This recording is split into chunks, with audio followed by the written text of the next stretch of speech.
Good day mga ka-showbiz natin dyan. Mark Anthony Fernandez humaharap ngayon sa isang intriga. Matapos nga ngayon may usap-usapan na di umano kumpirmado na siya daw ang kumakalat na iskandal ngayon at pinag-uusapan na nga siya sa social media.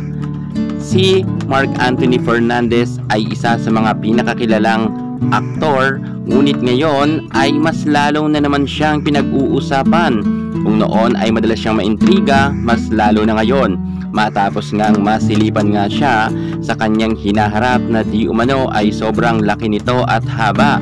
Usap-usapan kasi ngayon na ang aktor matapos nga kumalat ang kanyang iskandal.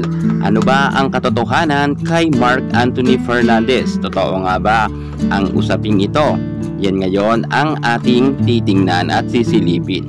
Ngayon, ipapaliwanag ko sa inyo kung paano at saan kumalat ang issue na ito na may iskandal daw ang nasabi nating gwapong aktor. Pero bago ang lahat, subscribe ka muna.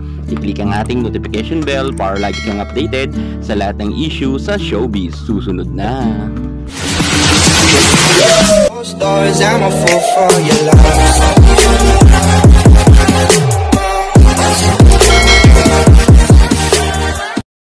Mark Anthony Fernandez, isa sa mga pinaka may gwapong mukha sa industriya ng showbiz. Marami siyang mga tagahanga noon pa man at hanggang sa ngayon. Pero syempre, ng kapanahunan niya ay talagang tinitirian siya ng mga sangkababaklaan at kababaihan. Sino ba naman ang hindi mahuhumaling sa isang aktor na Mark Anthony Fernandez na may maamong mukha at malaanghel nga ang kanyang looks ng kapanahunan niya. Si Mark Anthony ay tumodo ang kasikatan niya ng 80s at 90s at naging sunod-sunod ang kanyang mga proyekto. Maliban dyan ay naging kasintahan niya rin noon ng kapanahunan niya ang ating Claudine Barreto at tumindi nga ang kanilang pagmamahala noon. At matapos nga ng kanilang paghihiwalay ay dito na samut-saring humarap nga sa intriga ang ating Mark Anthony Fernandez.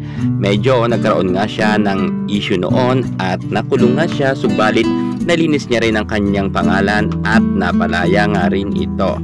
Isa si Mark Anthony Fernandez sa matagumpay na aktor ng kapanahunan niya at hanggang sa kasalukuyan ay active pa rin siya sa showbiz. Tulad sa ibang artista ay napasabit nga rin ngayon ang pangalan ng aktor na ito sa mala-iskandal nga na intriga, kung saan nga si Mark Anthony ay pinag-uusapan sa social media na siya ang kumakalat sa videos at malinaw daw di umano.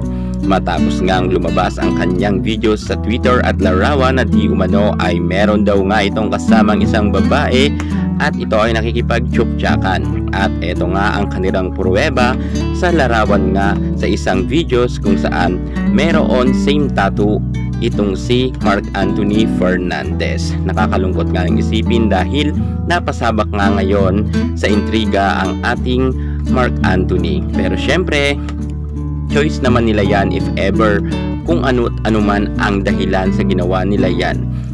Pero alam naman natin sa showbiz, kapag gwapo ka at sikat, mas marami pang ang humahanga sa'yo at nag-aabang kahit nga mapasabak ka or masabit ka sa issue nga ng iskandal na kinakaharap ngayon ni Mark Anthony Fernandez. Marami pa nga mga nagko-comment sa Facebook at nagsasabi nga na dax daw di umano ang nasabi nating aktor at gustong-gusto nga nila na magpasend ng videos. Grabe talaga ngayon ang mga intriga kay Mark Anthony. Sa kabila ng kanyang pinagdadaanan ay maraming natutuwa nga na mga netizen sa kumakalat niyang videos.